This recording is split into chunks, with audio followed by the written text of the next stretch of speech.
Buenos días de Padua y bienvenidos a nuestro 13º encuentro. Afrontamos un argumento muy particular e interesante, desplazando nuestra atención sobre el corazón derecho. Sabemos que el ventrículo derecho juega un papel importante en la mortalidad de muchos pacientes con signos y síntomas de enfermedad cardiopulmonar.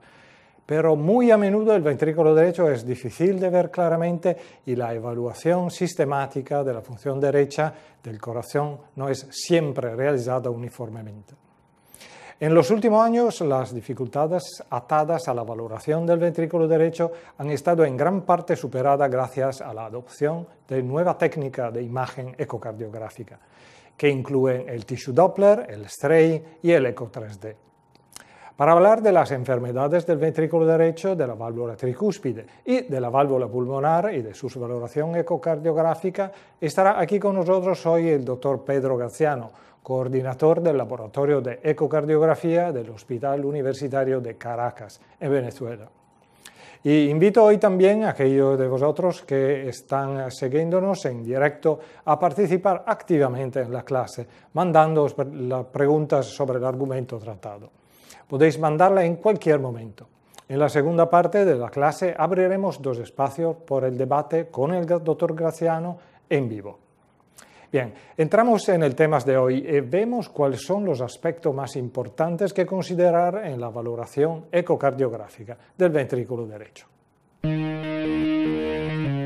Es para mí un honor concluir este ciclo de charlas de este año de My EcoCardioLab, el curso de ecografía con orientación clínica, puesto a la disposición de toda América Latina por ECOSIAT, la CIAT y la Universidad de Padua. El día de hoy me voy a referir a las enfermedades de ventrículo derecho, válvula tricúspide y válvula pulmonar en forma muy sucinta. Es de importancia conocer la fracción de eyección de ventrículo derecho, la función sistólica global de ventrículo derecho. Cuando la función global de ventrículo derecho se reduce, hay un importante aumento de la mortalidad cardíaca. Como pueden ver en la siguiente lámina, en los pacientes que tienen fracción de eyección de menos de 20%, la mortalidad es casi 70% a los 2 años de seguimiento. Sin duda, cuando evaluamos el ventrículo derecho, nos enfrentamos a retos y desafíos. Uno de los retos principales es la complejidad anatómica del ventrículo derecho, el cual tiene un tracto de entrada y un tracto de salida, los cuales no se pueden cortar en dos planos ortogonales en forma simultánea, ya que tiene una forma de V. La ubicación retroesternal hace que la evaluación ecográfica sea siempre un reto, ya que está detrás del esternón y es difícil pasar el haz ultrasónico a través de este. Las grandes trabeculaciones del ventrículo derecho hacen difícil trazar el borde endocárdico en forma perfecta y usualmente subestimamos los volúmenes del ventrículo derecho. La función es muy dependiente de la carga. En pacientes con discretos aumentos de poscarga pueden haber descensos importantes de la función ventricular derecha. Y hay una falta de entrenamiento universal en la evaluación subjetiva del acortamiento fraccional del área del ventrículo derecho. El ventrículo derecho además se contrae en forma torsional y peristáltica, haciendo que su contracción sea completamente asincrónica, lo cual es un reto para evaluar alteraciones de la contractilidad regional, a diferencia del ventrículo izquierdo, que la contracción es mucho más homogénea y mucho menos asincrónica. A pesar de estas limitaciones, existen medidas que hay que conocer, medidas lineales y de área. Es muy importante saber medir el tracto de salida del ventrículo derecho. El tracto de salida usualmente se mide entre la pared anterior del tracto de salida del ventrículo derecho y la porción de la inserción del septum interventricular a la válvula aórtica. Esto no debe sobrepasar los 33 milímetros de diámetro. E igualmente debemos hacer 3 mediciones en el eje corto: el tracto de salida proximal, por encima de la válvula aórtica, el tracto de salida distal a nivel del anillo de la válvula pulmonar y la arteria pulmonar a 1.5 centímetros de la válvula pulmonar. Estas dimensiones igualmente no deben sobrepasar los 33 milímetros y elevaciones de estos diámetros deben hacer sospechar de patologías del ventrículo derecho o de las válvulas derechas, llámese pulmonar o tricúspide. Adicionalmente a esto, en el apical de 4 cámaras, enfocado en ventrículo derecho, el cual se extrae muy fácilmente o se evalúa muy fácilmente colocando el traductor en el ápice del ventrículo derecho un poco más medial que la apical normal de 4 cámaras. En este podemos medir el diámetro basal, que es el eje transverso a nivel del anillo tricuspidio, el eje transverso medio a nivel de la porción medio ventricular derecha y la longitud completa del ventrículo derecho entre el punto medio del anillo tricuspidio y la base. Los diámetros basales no deben sobrepasar 32 milímetros, el diámetro medio 35 milímetros y la longitud del ventrículo derecho no más de 86 milímetros. Es importante estar familiarizado con lo que llamamos hipertrofia ventricular derecha, más de 5 milímetros o 0,5 centímetros de pared, que se pueden medir en el parasternal o en el subcostal, como lo vemos en este caso. Adicionalmente a eso, debemos definir en forma cualitativa cuando el ventrículo derecho está dilatado. El ventrículo derecho, cuando es igual al ventrículo izquierdo, tiene una dilatación moderada, y el ventrículo derecho cuando es mayor que el ventrículo izquierdo, tiene una dilatación severa. Hay que tener mucho cuidado con no producir foreshortening o acortamiento del ventrículo, ya que en estos casos hay un falso aumento de los diámetros del ventrículo derecho, y es muy común esta alteración en las personas que están iniciando en la ecografía de interpretación de dilatación del ventrículo derecho en forma falsa por el foreshortening del ventrículo derecho. Debemos hacer 2 mediciones de función sistólica. El cambio fraccional de área es una de estas. Esto se mide fácilmente midiendo el área sistólica y el área diastólica del ventrículo derecho, incluyendo las trabéculas y la válvula tricúspide. Se miden las áreas, se restan y se dividen entre el área diastólica y se multiplica por 100. Y el punto de corte es mayor de 35% para ser normal. Esta es una técnica muy útil y simple. Está correlacionada muy bien con la fracción de eyección medida por resonancia magnética nuclear y debería ser evaluada en forma subjetiva en la mayor parte de los pacientes, igual que hacemos la fracción de eyección a ojo en el ventrículo izquierdo. En este caso en particular, el paciente tiene una estenosis mitral con una depresión importante de la función sistólica global del ventrículo derecho, con una reducción del área menor de 35%, calculada por nosotros en 14%. Es muy importante que esta técnica, el área fraccional de ventrículo derecho, el cambio de área fraccional, se relaciona muy bien con la fracción de eyección medida por NCT en este trabajo de Mario García, publicado hace unos 3 años aproximadamente, en pacientes con dispositivo de asistencia ventricular izquierda. Este índice ha sido puesto a prueba como un determinante pronóstico importante en el estudio SAFE, donde se evidencia claramente que los pacientes con un área de acortamiento del ventrículo derecho menor de 32% tienen una disminución de la sobrevida en el largo plazo con 3.2% de riesgo cuando el paciente tiene función sistólica global del ventrículo derecho normal. El otro índice que nosotros sugerimos medir es el TAPSE o reducción longitudinal del anillo tricuspidio. Esto se mide trazando el modo M a nivel de la pared lateral del anillo tricuspidio y debería ser el descenso del anillo tricuspidio mayor de 15 milímetros, perdón. En estos casos en particular, cuando el anillo tricuspidio no desciende más de 15%, desciende menos de 15%, la línea en verde muestra que estos pacientes tienen una elevada mortalidad. Por cada descenso de 1 milímetro de excursión del anillo tricuspidio, la mortalidad aumenta 17%.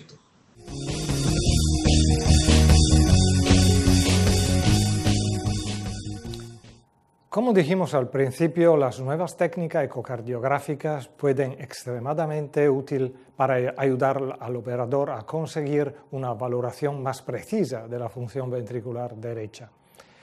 Escucharemos qué piensa el Dr. Gracianos de estas técnicas y en esta parte de la clase también veremos cómo evaluar la función regional del ventrículo derecho y cuáles son los aspectos ecocardiográficos característicos de algunas patologías que afectan esta porción del corazón. La ecografía tridimensional intenta recrear lo que hacemos con la resonancia magnética nuclear y el CT scan. En este caso hacemos cortes longitudinales, sagitales, coronales y axiales, trazando el borde endocárdico y recreando la superficie del ventrículo derecho en forma tridimensional con un tracto de entrada y un tracto de salida. Es casi imposible hacer esto a menos que sea por resonancia magnética o CT y ahora con el eco 3D. Y se puede extraer de esto la fracción de eyección en forma semiautomática una vez trazados los bordes endocárdicos. Sin duda esta técnica es muy interesante, pero tiene limitaciones. Una de las limitaciones es que los volúmenes siguen siendo subestimados con el eco 3D versus la resonancia magnética. En este estudio reciente, publicado en el European Heart Journal Cardiovascular Imaging, se muestra claramente que hay una subestimación de los volúmenes por ecografía 3D y es porque el trazado del borde endocárdico no siempre es perfecto y se requiere de una ventana transtorácica de una altísima calidad para poder hacer el trazado endocárdico muy bien. Una de las utilidades mayores del eco 3D probablemente es guiar la biopsia endocárdica en pacientes post-trasplantados, pacientes con miocardiopatías, para evitar el daño de los músculos pilares y los aparatos subvalvular tricuspidio, las cuerdas tendinosas, para evitar producir abulsión de estos, para guiar el sitio del biotomo en forma óptima. Más recientemente se ha descrito la utilidad del strain. El strain, a diferencia del strain del ventrículo izquierdo, el strain del ventrículo derecho es extremadamente heterogéneo, variando desde la base hacia la punta.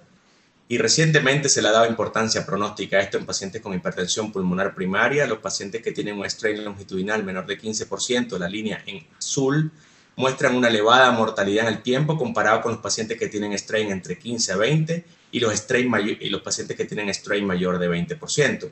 De allí que hoy en día el strain probablemente tiene una importancia porque aporta información pronóstica en este subgrupo de pacientes con hipertensión pulmonar primaria, y hay que estar pendiente de futuros estudios para evaluar en diferentes patologías asociadas. Otra técnica que se hace es el tissue tracking. El tissue tracking puede permitir evaluar el descenso longitudinal en una forma casi automática. El descenso longitudinal del anillo, como en este caso marcado en morado, muestra claramente que hay un descenso por encima de 14 milímetros, que es normal, y en forma casi automática, con solamente encender un botón, pueden darse cuenta del descenso longitudinal o el TAPSE automático. Debemos familiarizarnos con las anormalidades de contracción del ventrículo derecho para hacer diagnóstico de algunas enfermedades que tienen gran connotación en la práctica rutinaria en cardiología. Uno de estos es el síndrome de McConnell. El síndrome de McConnell no es más que la hipercontractibilidad apical con la hipoquinesia medio-basal. Esto fue descrito inicialmente por McConnell y colaboradores como un signo muy característico de embolismo pulmonar con una sensibilidad y especificidad bastante alta. Hoy en día sabemos que este signo solamente está presente en el 20% de los pacientes, su sensibilidad es solamente 20% y su especificidad sigue siendo bastante alta.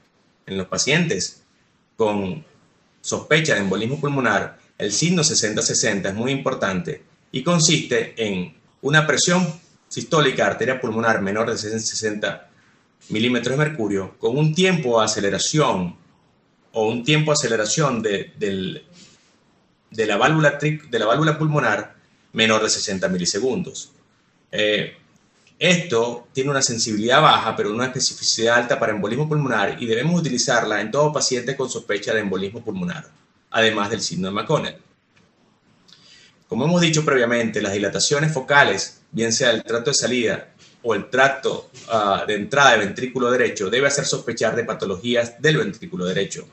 En este caso, una dilatación importante del tracto de salida, como pueden ver, de 48 milímetros, y este paciente tenía una cardiopatía ritmogénica, mal llamado displasia ritmogénica de ventrículo derecho. Este paciente se había ingresado a la emergencia con una taquicardia con bloqueo de rama izquierda.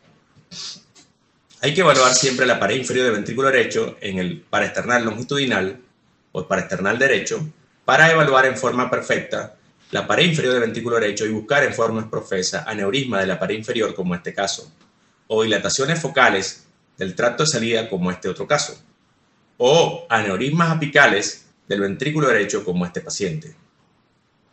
Hay que siempre tratar de diferenciar la anomalía de Uhl, aunque en la anomalía de Uhl no hay compromiso de la porción trabeculada. A veces es extremadamente complejo separar una de otra enfermedad. En estos casos la presión pulmonar es normal y estos pacientes tienen una forma pergaminada del ventrículo con una dilatación y el ventrículo se hace muy delgado en todo su espesor, excepto la porción trabeculada. Cuando hay bulging o aneurisma de la pared, bien sea inferior o de la pared libre del ventrículo derecho, siempre hay que sospechar, aparte de enfermedades como la cardiopatía ritmogénica, hay que sospechar de enfermedades que pueden simular esto. El 15% de los pacientes con diagnóstico de cardiopatía ritmogénica tienen sarcoidosis, y la sarcoidosis es el principal diagnóstico diferencial de esta patología. La otra patología que puede ocasionar esto es la miocarditis. La fibrosis endomiocárdica también es otra patología donde puede haber infiltración de la punta del ventrículo derecho exclusivamente sin compromiso del ventrículo izquierdo. En este paciente particular hay solamente compromiso del ventrículo derecho. El paciente tiene una dilatación severa de aurícula derecha y tiene mucho ecocontraste espontáneo y tiene un flutter 4:1, como se puede ver en el electrocardiograma. La miocarditis es otra patología que compromete el ventrículo derecho. Puede haber compromiso biventricular con compromiso derecho, como este paciente, con disfunción sistólica derecha importante, severa. No hay coaptación de la válvula tricúspide y hay una un trombo que tapiza la pared del ventrículo derecho, como lo pueden ver en las imágenes a continuación. La otra patología que hay que tener pendiente son los infartos inferoposteriores que se tienden al ventrículo derecho, que ocurre entre el 25 y 30% de los pacientes. Como pueden ver en este paciente hay una disquinesia de la pared libre del ventrículo derecho bastante importante, pero puede pasar por aquinesia del ventrículo derecho, como en este paciente, que lo que tenía era una disección aórtica con compromiso del ostium de la coronaria derecha y oclusión de la coronaria derecha y un infarto hacia ventrículo derecho.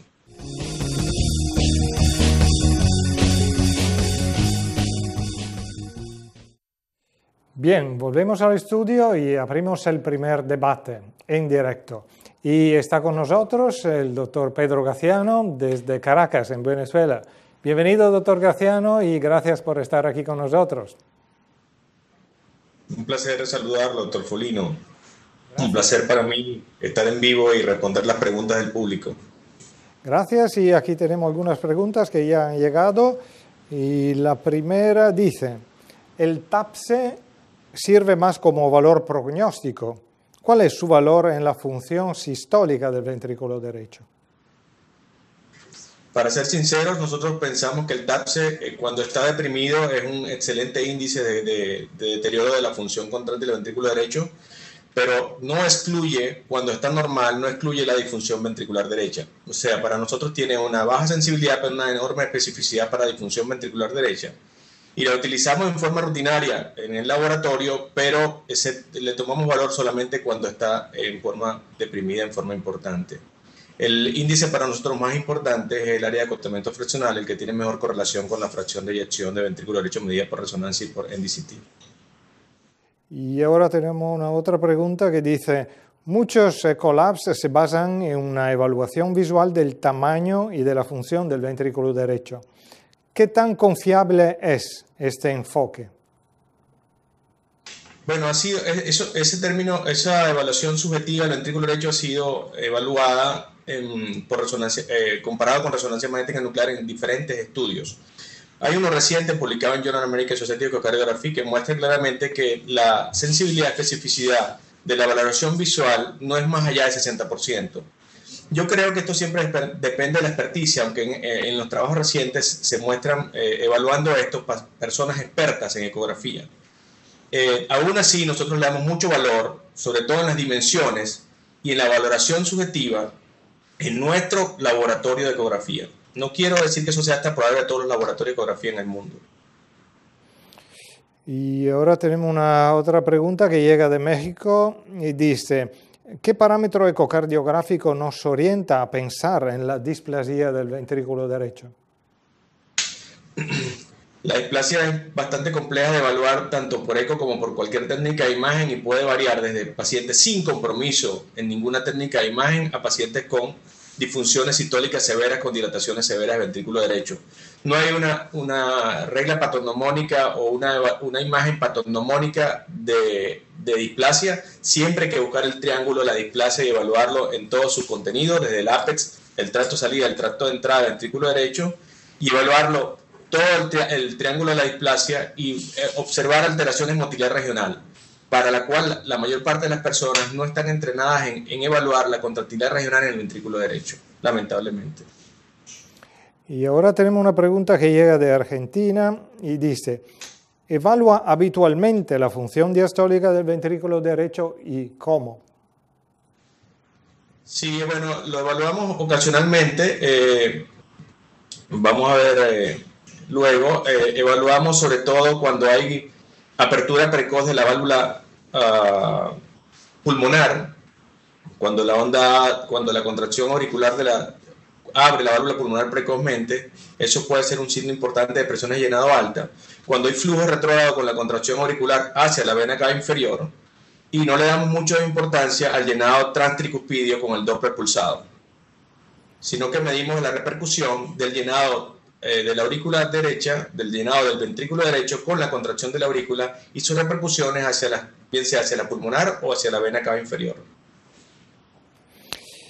Y ahora vamos con una pregunta que llega de Colombia y dice, ¿cuál es la indicación para solicitar un ecocardiograma en el tromboembolismo venoso pulmonar? No entendí la pregunta, disculpe, doctor Folino. Sí, la pregunta dice, ¿cuál es la indicación de solicitar un ecocardiograma en el tromboembolismo venoso pulmonar? Bueno, no debo entenderla, pero en el ecocardiograma lo practicamos usualmente en los pacientes con sospecha de tromboembolismo pulmonar. Hacemos habitualmente tres cosas: el eco, el dímero D y el eco dúplex venoso de miembros inferiores. Y en el paciente con alta sospecha hacemos o gamografía, ventilación, perfusión o CT, o la angio-CT pulmonar, sabiendo que la sensibilidad y especificidad de esta última depende mucho de la proporción donde se comprometa. El eco siempre lo hacemos buscando los signos importantes: dilatación del ventrículo derecho con presiones pulmonares bajas, presiones pulmonares menores a 60. Buscamos la aceleración del tracto de salida del ventrículo derecho que sea menor de 60 milisegundos, y buscamos el signo de McConnell, que puede ser importante para ayudar a sospechar esta patología. Si hacemos eco transesofágico con estos pacientes o tienen trombo en tránsito viniendo de la cava inferior, lo que solemos buscar es si tienen trombo en las ramas principales de la arteria pulmonar, en el transesofágico, en el longitudinal, a 90 grados, ver la rama derecha, y ver la rama izquierda es muy complejo, pero ver la rama derecha, ver si tiene trombos en la rama derecha arteria pulmonar, en el eco transesofágico. Pero tiene una limitada sensibilidad y especificidad comparado con las otras técnicas de imágenes que anteriormente conversé. Y ahora tenemos una otra pregunta que llega de Argentina, que nos pregunta, ¿qué valor tiene la onda S del ventrículo derecho en la evaluación de la función sistólica del ventrículo derecho? Nosotros la utilizamos muy poco en la práctica rutinaria. Hay personas que le han dado mucho valor a medir la relación E' en estos pacientes. Nosotros habitualmente la medimos muy poco en forma rutinaria en el laboratorio, y cuando sospechamos que hay trastornos de llenado importantes en el ventrículo derecho, usualmente la cotejamos con otras variables, o sea, no como una variable única, sino que la medimos como una variable más en el paciente que tiene apertura precoz de la válvula pulmonar, en el caso de presiones de llenado alta, flujo retrógrado hacia la vena cava inferior con la contracción auricular, disminución de la onda E' en el anillo el tricuspidio, y eso nos da un buen índice de que hay unas presiones de llenado muy altas en el ventrículo derecho. Básicamente, en forma aislada no la utilizamos, sino en forma conjunta cuando sospechamos que hay presiones de llenado alta en el ventrículo derecho. Y ahora tenemos un colega que nos pregunta si utiliza el Doppler tisular para evaluar la función sistólica ventricular derecha. Hace unos años atrás, hace unos 13 o 12 años, quizás utilizábamos más esta técnica. Hoy en día, en vista de la variabilidad del observador, de la colocación del volumen de muestra en el anillo tricuspidio y de la angulación que tenga el apical de 4 cámaras enfocado, hace que uno pueda variar ostensiblemente las velocidades del anillo sistólico, y pueden variar mucho. Allí que no lo utilizamos en forma rutinaria tampoco. Puede ser útil, han sido descritos grandes e innumerables trabajos con esto para medir las velocidades mayores a 13 centímetros por segundo, pero nosotros usualmente no la practicamos en forma rutinaria en el laboratorio de ecografía. Ahora tenemos una pregunta sobre el índice TEI. Nos dice, ¿existe alguna diferencia en realizar el índice TEI por Doppler pulsado y Doppler tisular? También hace unos años atrás utilizamos mucho índice de TEI, sobre todo en cardiopatía congénita, donde la describió el doctor TEI en el Mayo Clinic. Nosotros utilizamos el índice de TEI tanto en Doppler tisular como por Doppler.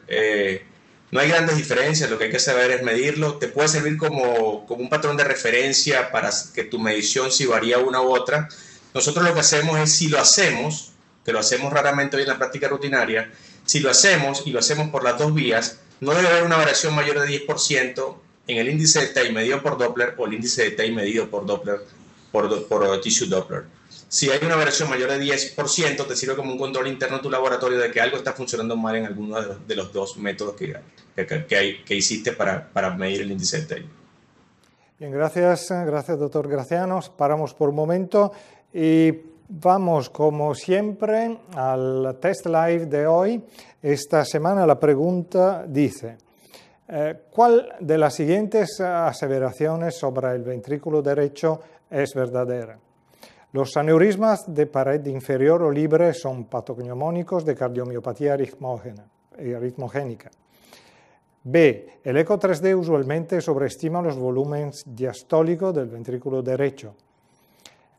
C. De los índices de función sistólica del ventrículo derecho, el TAPSE es el mejor.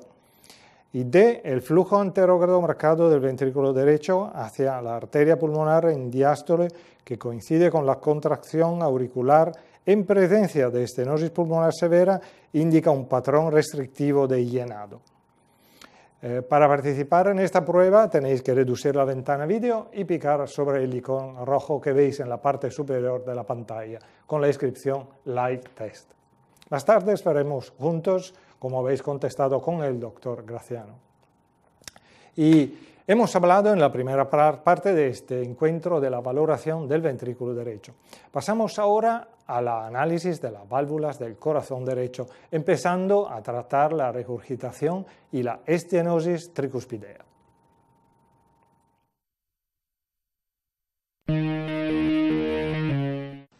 La insuficiencia tricuspidea tiene una importancia pronóstica muy importante que está relacionada con mortalidad. La severidad de insuficiencia tricuspidea, como pueden ver, está asociada con una mortalidad cercana a 50% a los 5 años de seguimiento. De allí que determinar la severidad de la insuficiencia tricuspidea es muy importante en la práctica rutinaria, pero sobre todo hay que conocer la etiología. Usualmente la etiología de esta patología es funcional, no orgánica. Las orgánicas son excepcionales, representan apenas 1.3% de los pacientes en una amplia serie publicada hace aproximadamente 10 años en JACC. Cuando nos enfrentamos a una insuficiencia valvular, llámese tricúspide pulmonar o aórtica o mitral, debemos describir la etiología, el mecanismo y la severidad. Para este fin es importante conocer los mecanismos. Usualmente el mecanismo de movilidad normal viene dado sobre todo en la funcional en sus fases iniciales, como el primer ejemplo. Pueden notar que hay una importante insuficiencia tricuspidea en el slide, en el video del lado izquierdo. En el video del lado derecho se puede ver cómo desaparece en el tiempo, y esto es un comportamiento muy usual de la insuficiencia tricuspidea que mejora fácilmente con los diuréticos y con el tratamiento médico, y puede reducirse 2 cruces con el tratamiento médico. En movilidad excesiva, el ejemplo característico es la enfermedad mixomatosa con el prolapso de la valva anterior, por ejemplo en este caso, con una insuficiencia tricuspidea severa excéntrica en dirección posterior o posterior inferior. Y la movilidad reducida, los ejemplos clásicos de esta patología es la enfermedad reumática y la enfermedad carcinoide. En este caso es un paciente con una cardiopatía reumática con una insuficiencia tricuspidea severa excéntrica hacia la dirección septal. Es importante conocer el mecanismo de producción de la insuficiencia tricuspidea funcional porque es la que mayormente nos enfrentamos en el día a día. Esto ocurre usualmente por dilatación de la valva posterior y de la valva anterior, que se va hacia la porción no fibrosa del anillo, o sea, la porción de la pared libre. Y lo que ocurre es recreado en este video. Inicialmente ocurre una dilatación del ventrículo derecho, una dilatación de la aurícula derecha, y se perpetúa un mecanismo de dilatación del anillo. Al aparecer la dilatación del anillo, ocurre dilatación de las valvas posteriores y anteriores, ocurre un chorro de regurgitación tricuspidea, y como pueden ver al final de este video, ocurre tironeamiento al final. Cuando se dilata el ventrículo derecho, ocurre tironeamiento. O sea, la regurgitación tricuspidea pasa a ser de una dilatación simplemente anular a una dilatación anular con una restricción posterior al final del procedimiento, del proceso de enfermedad, cuando este proceso se autoperpetúa en el tiempo. Es importante evaluar la severidad de la insuficiencia tricuspidea. ¿Cómo se evalúa esto? Se evalúa bajo diferentes test o hallazgos. Como en todas las insuficiencias, se requiere cotejar una serie de hallazgos para dar la severidad o no de la insuficiencia tricuspidea. En este caso, con el color, cuando el área de color es 5 a 10% es leve, cuando es de 10 a 20% es moderada, y cuando es más de 20% es severa. Además, requerimos medir la vena contracta, que como ustedes saben es el flujo proximal, ¿verdad?, distal al orificio regurgitante, inmediatamente distal. Cuando esta medidas más de 7 milímetros, nos encontramos ante una insuficiencia tricuspidia severa o rehabilitación tricuspidia severa. Y esto tiene una sensibilidad y una especificidad bastante alta para la severidad de la insuficiencia tricuspidia. Adicionalmente a esto, cuando tiene una vena contracta mayor de 7 milímetros, una insuficiencia tricuspidia, los pacientes tienen una sobrevida libre de eventos mucho menor que los pacientes que tienen menos de 7 milímetros de vena contracta en la insuficiencia tricuspidia. O sea, es un marcador pronóstico adicionalmente muy importante. El PISA es otro test que se puede medir, o el área de aceleración proximal. Cuando es menos de 0,5 la distancia entre el tip de la válvula y el área de isovelocidad, cuando es menos de 0,5 es leve, de 0,5 a 0,9 es moderada y más de 0,9 es severo.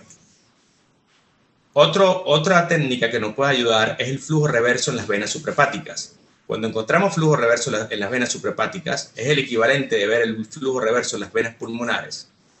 Tiene una sensibilidad, en lo que está resaltado, una sensibilidad de 81% y una especificidad de 89% para insuficiencia tricuspidia severa.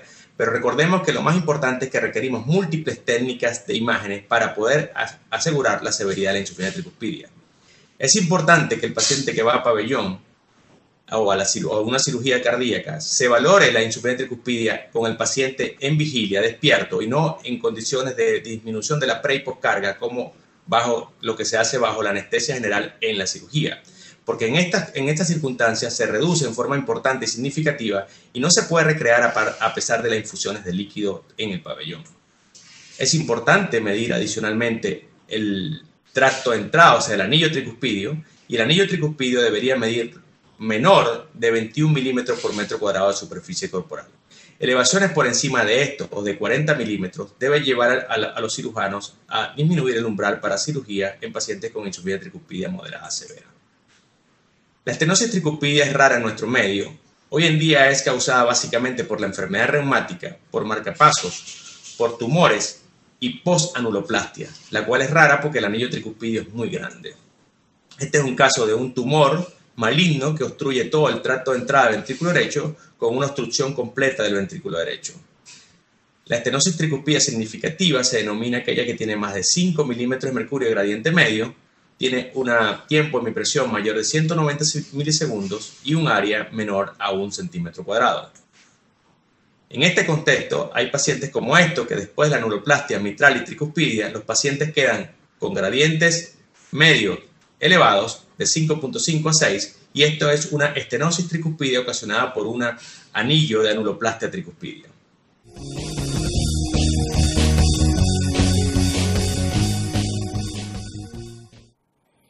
Bueno, ha llegado el momento de tomar la sonda y de iniciar nuestro examen ecocardiográfico. Entramos en el laboratorio de ecocardiografía de Padua y con la doctora Denisa Muraro vemos cómo se desarrolla en la práctica la valoración del ventrículo derecho, cuáles son las vistas que utilizar y cuáles son los parámetros más importantes que considerar.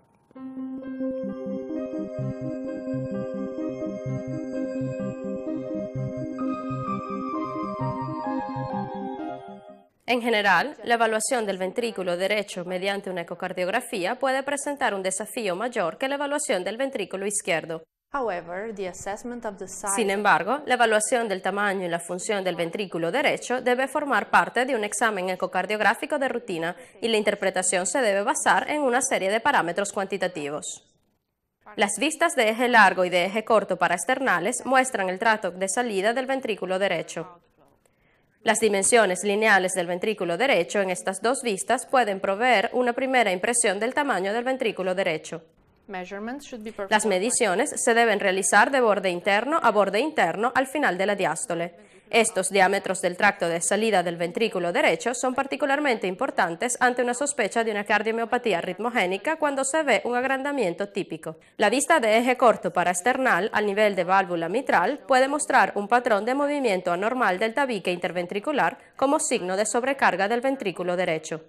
El tiempo del aplanamiento septal ayuda a distinguir entre sobrecarga de volumen y sobrecarga de presión del ventrículo derecho.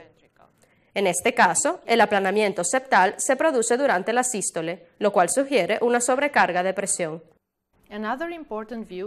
Otra vista importante es la vista de eje largo paraesternal del flujo de entrada del ventrículo derecho, que es útil para evaluar el movimiento de la pared regional de dicho ventrículo, así como la morfología y el funcionamiento de la válvula tricúspide. Sin embargo, la cuantificación del tamaño y el funcionamiento del ventrículo derecho generalmente se realiza en la vista de 4 cavidades apicales. Las directrices actuales recomiendan el uso de una vista enfocada al ventrículo derecho, en la cual dicho ventrículo esté en el centro del sector de la imagen. Esta imagen se puede obtener colocando el transductor más lateralmente sobre la línea axilar anterior y apuntándolo hacia el hombro derecho. Se debe ajustar la profundidad de la imagen para incluir solamente el ventrículo derecho y excluir la aurícula derecha. El cuadro de fin de diástole se utiliza para medir el tamaño del ventrículo derecho. El diámetro basal se mide como la dimensión lineal máxima en el tercio basal de la cavidad de dicho ventrículo. También se puede cuantificar el área de fin de diástole del ventrículo derecho registrando manualmente el endocardio en la misma vista, asegurándose de incluir todas las trabeculaciones, la banda moderadora y los músculos papilares de la cavidad de dicho ventrículo. Un área más grande que 26 centímetros cuadrados sugiere un agrandamiento del ventrículo derecho. De la misma manera, el área de fin de sístole se puede medir para calcular el cambio del área fraccionaria, que normalmente debería ser mayor que 35%. En este caso, el cambio del área fraccionaria del ventrículo derecho es de 25%, lo que sugiere una disfunción sistólica de dicho ventrículo. TAPSE es una medida del desplazamiento longitudinal del anillo tricuspidio durante la sístole y se evalúa con la modalidad M. Un TAPSE menor de 17 milímetros sugiere una disfunción sistólica del ventrículo derecho, excepto en el caso de pacientes que han sido sometidos a una cirugía o trasplante de corazón, en cuyo caso esta medida TAPSE generalmente se reduce y deja de reflejar la función global del ventrículo derecho. Otra forma de evaluar la función longitudinal del ventrículo derecho es midiendo la velocidad sistólica pico del segmento basal de la pared libre de dicho ventrículo con un Doppler tisular. Una onda S inferior a 10 centímetros por segundo es generalmente anormal. Por último, el registro con Doppler tisular se puede utilizar también para calcular el índice de rendimiento miocárdico o índice TEI para el ventrículo derecho. Un valor TEI obtenido con el Doppler tisular superior a 0.55 sugiere una disfunción del ventrículo derecho. Se recomienda realizar una ecocardiografía tridimensional, si es posible, para analizar los volúmenes y la fracción de eyección del ventrículo derecho, sin ninguna presunción geométrica. En términos generales, una fracción de eyección de dicho ventrículo en una ecocardiografía tridimensional inferior a 45% sugiere una disfunción sistólica del ventrículo derecho. En ciertos casos, puede ser clínicamente importante evaluar también la función diastólica y las presiones de llenado del ventrículo derecho. En el caso de una disfunción diastólica del ventrículo derecho, el patrón de flujo tricuspidio muestra una relación E sobre A anormal inferior a 1 y una relación E sobre E' mayor que 6, lo que sugiere la presencia de presiones altas en dicho ventrículo. Para finalizar, una evaluación completa de la función del ventrículo derecho debe incluir mediciones del volumen auricular derecho en una vista de 4 cavidades y la estimación de las presiones pulmonares, como se muestra en la lección dedicada al tema.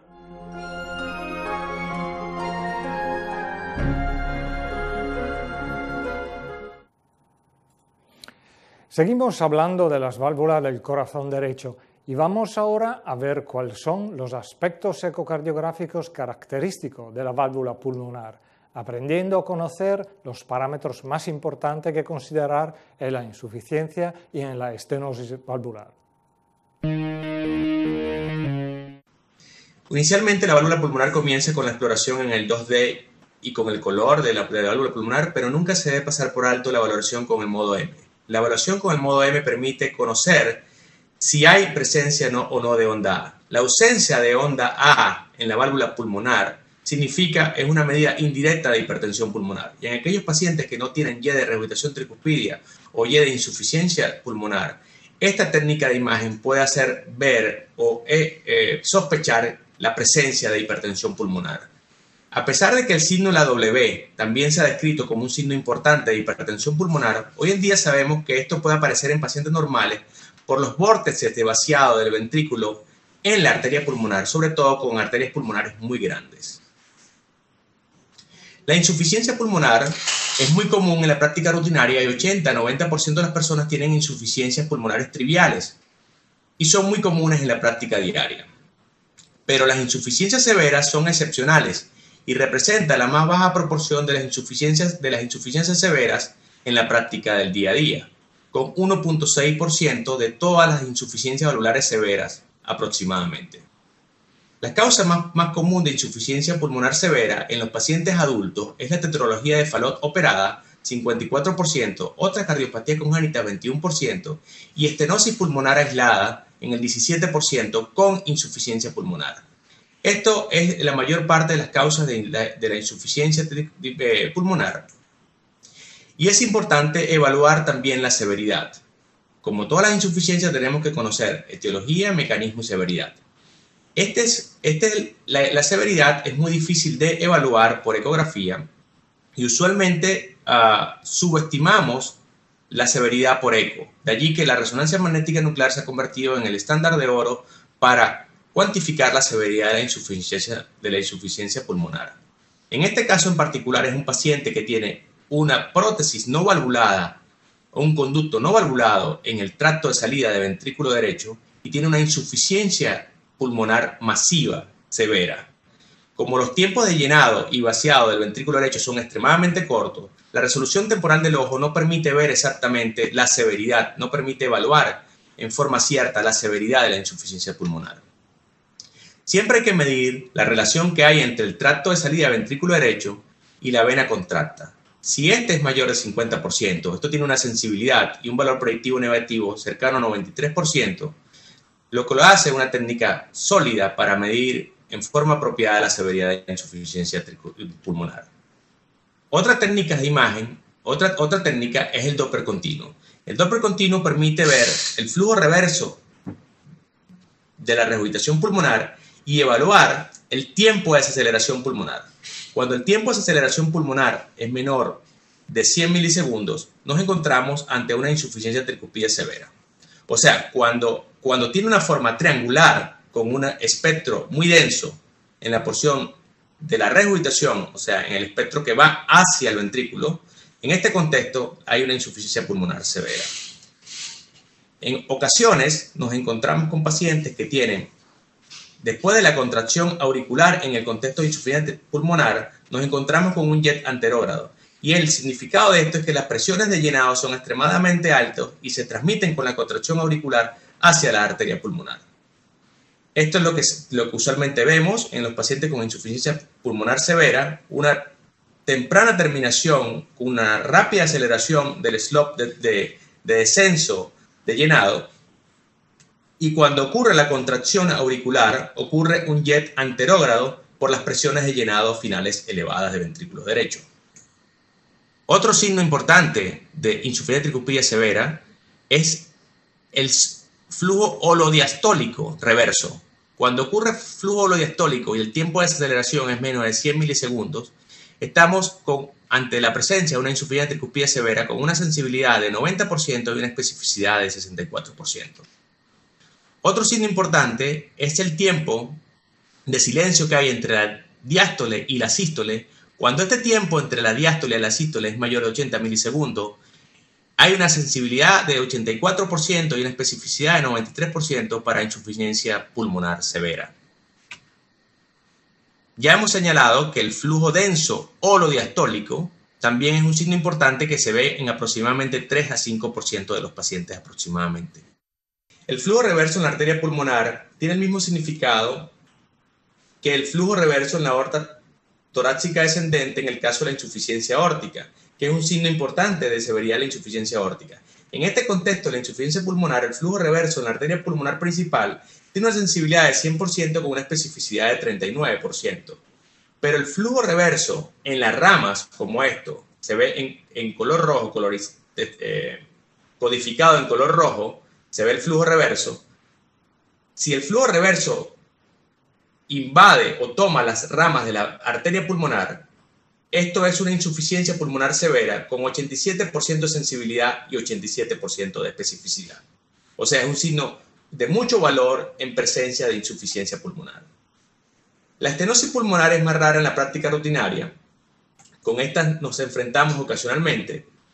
La severidad se mide habitualmente por los gradientes y las velocidades. Cuando la velocidad es menos de 3, estamos ante la presencia de una estenosis pulmonar leve. De 3 a 4 metros por segundo estamos ante la presencia de una estenosis pulmonar moderada. Y mayor de 4 metros por segundo ante una estenosis pulmonar severa. Los gradientes correspondientes están aquí, menos de 36, de 36 a 64 y mayor de 64. En este contexto, esta es una estenosis valvular pulmonar, como se puede ver acá, sin dilatación de las ramas. Hay una hipertrofia ventricular izquierda en el tracto de salida, como lo pueden ver claramente en el video. Y este paciente, en el flujo de color Doppler, pueden ver tardíamente, en la fase de la diástole, un flujo en azul discretamente en el lado derecho de la lámina. En la diástole pueden ver un flujo azul que se dirige del ventrículo hacia la arteria pulmonar. El significado de esto es muy llamativo porque eso significa que hay un flujo anterógrado en la diástole durante toda la diástole, y esto es un patrón restrictivo de llenado de ventrículo derecho. Este paciente tiene una estenosis pulmonar severa, como lo pueden ver, tiene casi 6 metros de velocidad, con este flujo diastólico, que significa que el ventrículo derecho está severamente hipertrófico y con alto grado de fibrosis, que ha sido demostrado en estudios de resonancia magnética nuclear. O sea, es importante conocer si este flujo aparece, que puede aparecer hasta en el 50% de los casos con pacientes con estenosis pulmonar severa. Es importante evaluar también esto cuando ocurre la contracción auricular. Cuando ocurre la contracción auricular y ocurre un flujo anterógrado de ventrículo a la arteria pulmonar, también tiene el mismo significado de presiones de llenado aumentadas y de fibrosis del ventrículo derecho. Otra cosa que tenemos que saber, otra patología, es la obstrucción dinámica del tracto de salida del ventrículo derecho, sobre todo en los pacientes que se someten a cirugía de bypass o cirugías con circulación extracorpórea. En el 2% de los pacientes que tienen destetes difíciles de circulación extracorpórea, lo que ocurre es obstrucción dinámica del tracto de salida del ventrículo derecho. Y lo que ocurre es esto. Miren el Swan-Ganz pasando por la válvula pulmonar y cómo ocurre la obstrucción dinámica del tracto de salida. Estos pacientes hay que tratarlos igual que la obstrucción dinámica del tracto de salida del ventrículo izquierdo, retirando los inotrópicos y infundiendo líquido para mejorar las condiciones del ventrículo derecho.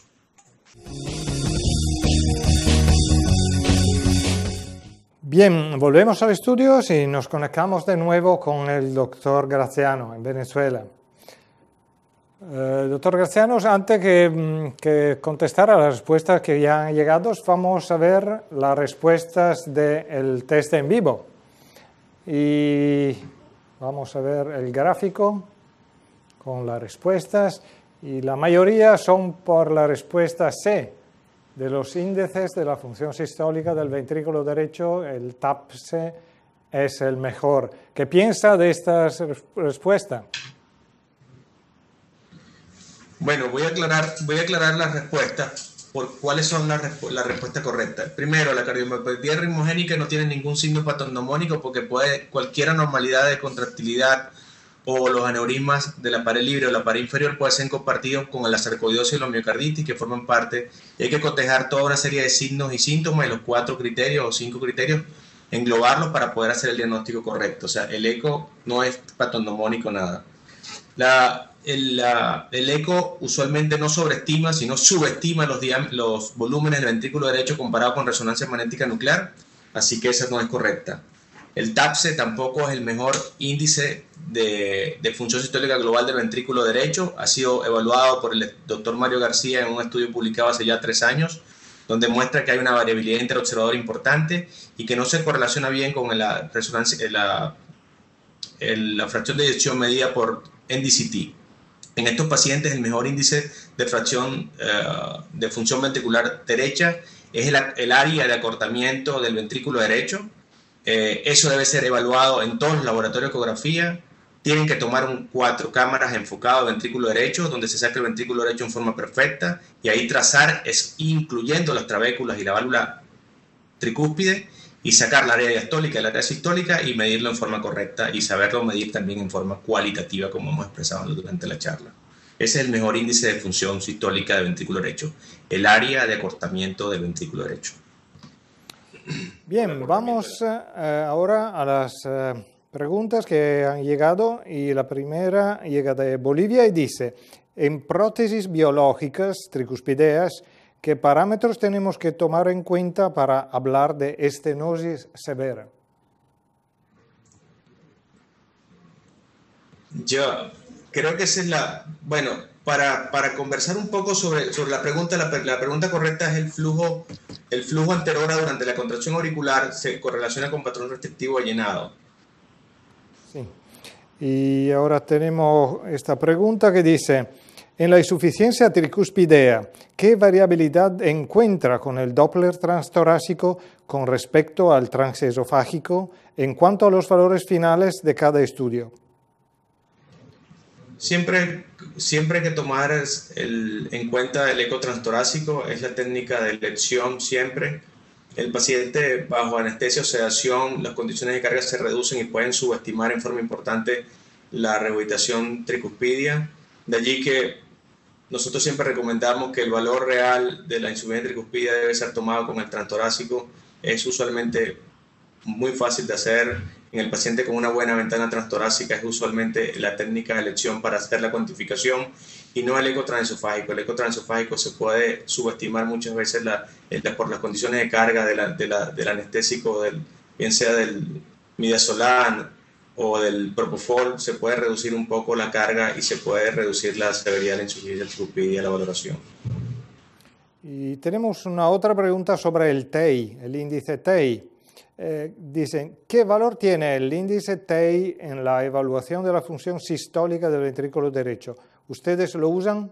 Ya he hablado de eso, pero se puede hablar. Sí, nosotros no utilizamos el índice TEI hace unos 5 años atrás. Es muy engorroso, requiere medidas muy perfectas de medición del tiempo de llenado completo, el tiempo diastólico, el tiempo sistólico. Tienen que hacer al menos 2 medidas, excepto que es por tissue Doppler, y aún así tienen variabilidad interobservador importante. Para nosotros no es un índice importante de función sistólica, tiene una enorme variabilidad interobservador, y ustedes lo pueden hacer en su laboratorio. Mídenlo 5 de ustedes y cotéjenlo las 5 mediciones que hicieron para que vean cuánto varía de persona a persona. Es un índice que no es tan bueno para seguir pacientes. Yo pienso que lo mejor de seguimiento de pacientes es medir las áreas muy bien, las áreas diastólicas y las áreas sistólicas. Ya en la apreciación práctica se vio cómo se miden y cómo se evalúan estas. El área sistólica, cuando es mayor de 16, es un índice pronóstico muy importante en los pacientes con insuficiencia tricuspidea e insuficiencia pulmonar, y debe medirse en forma rutinaria y expresar las áreas en el laboratorio de ecografía y en los reportes de ecografía. Área diastólica, área sistólica, ventrículo derecho, y medir los diámetros que hemos dicho, y medir el área de cortamiento sistólica del ventrículo derecho, que es lo mejor. Ahora tenemos una pregunta de México que creo es interesante, que pregunta las indicaciones del ecocardiograma en el diagnóstico de la hipertensión arterial pulmonar, ya que las guías indican que hay que realizar un cateterismo derecho. Bueno, para hacer el diagnóstico de hipertensión pulmonar primaria, ciertamente tienen que hacer cateterismo derecho, porque deben excluir que no tenga una hipertensión venocapilar pulmonar y que sea una hipertensión arterial pulmonar. Si bien el cateterismo es la técnica de elección para hacer el diagnóstico de hipertensión pulmonar y de hacer el diagnóstico de hipertensión pulmonar primaria de estos pacientes, el seguimiento usualmente se hace de estos pacientes con ecografía transtorácica para medir el jet y la velocidad de la regurgitación tricuspidia. Yo opino que probablemente ese es el estándar hoy, que debemos respetarlo. Las presiones pulmonares por encima de 25 de media representan una hipertensión pulmonar importante, y ese es el patrón de oro hoy en día para hablar de hipertensión pulmonar. De aún así, nosotros reportamos la presión pulmonar en base a la regurgitación tricuspidia en la mayor parte de nuestros ecos, expresándola como el gradiente B de AD y sumándole la presión de la aurícula derecha, que la cual usualmente no medimos la presión de la vena cava como una regla de oro única, ¿entiendes? O sea, tomamos en cuenta una serie de factores y no solamente la presión del gradiente BDAD, y no le sumamos en forma llamativa 20 milímetros cuando la vena cava no colapsa, sino que habitualmente no sumamos más de 10 milímetros de mercurio o más de 7 en la mayor parte de los pacientes. Ahora tenemos esta pregunta que llega de Colombia y dice: ¿cuál es la variabilidad de interobservador de la fracción de acortamiento de área del ventrículo derecho? Depende de la persona que lo mida. Siempre esto depende de la persona que lo haga o del grupo que lo haga. Si estás bien entrenado, incluyes dentro de la medición las trabéculas y lo haces en forma rutinaria y observas la punta del ventrículo derecho, lo puedes observar con bastante agudeza. Ahora, si no puedes observar la punta del ventrículo derecho, no trazas las trabéculas en forma perfecta y tienes una persona que no es tan bien entrenada, probablemente tengas una variabilidad interobservador mucho mayor. En los trabajos hechos y publicados por personas expertas comparados con NDCT, tiene una variabilidad interobservador, una correlación buena con una variabilidad interobservador no más allá de 90% de variabilidad, o sea, una correlación entre un observador y otro, de un agreement entre dos observadores expertos. Ahora, cuando tienes observadores inexpertos, esta variabilidad puede ser mucho más alta, evidentemente. Y ahora tenemos tiempo por una otra pregunta que dice: la medición de la onda S en el anillo tricuspideo, su valor en la función sistólica del ventrículo derecho, ¿qué evidencia existe? No la hacemos en forma rutinaria. En el ventrículo derecho, ya dije en la charla, utilizamos primero la visualización cualitativa, medimos el grosor de la pared, medimos el área de acortamiento. Usualmente lo que hacemos es estas mediciones. Medimos el TATSE en algunos pacientes, no medimos TAPE, no medimos tissue Doppler y no medimos relación E' en la mayor parte de los pacientes. Medimos los flujos transtricuspidios, los flujos transmitrales y el flujo reverso en la vena pulmonar, en la vena cava inferior, como índices de disfunción diastólicas importantes, de presiones de llenado importantes. Eso es lo que nosotros hacemos usualmente. Bien, gracias, doctor Graziano. Hay otras preguntas, pero tenemos que concluir aquí nuestro encuentro. Todavía os invito a seguir mandando vuestras preguntas por el foro de discusión disponible en el portal de Mediclassroom. Gracias, doctor Graziano. Gracias por haber estado aquí con nosotros hoy. Muy atento, doctor Folino. Un placer haber estado junto a usted. Y gracias también a todos vosotros por no haber seguido. Os recuerdo que haremos una breve pausa por las festividades navideñas y por tanto no nos veremos como siempre dentro de 15 días, pero el 27 de enero. Será nuestro penúltimo encuentro y hablaremos de las enfermedades pericárdicas con el doctor Omar Alonso Villagrán, que estará conectado con nosotros desde Guatemala. A todos vosotros que nos seguís, mi más cordial augurio de feliz Navidad y próspero Año Nuevo. Hasta luego.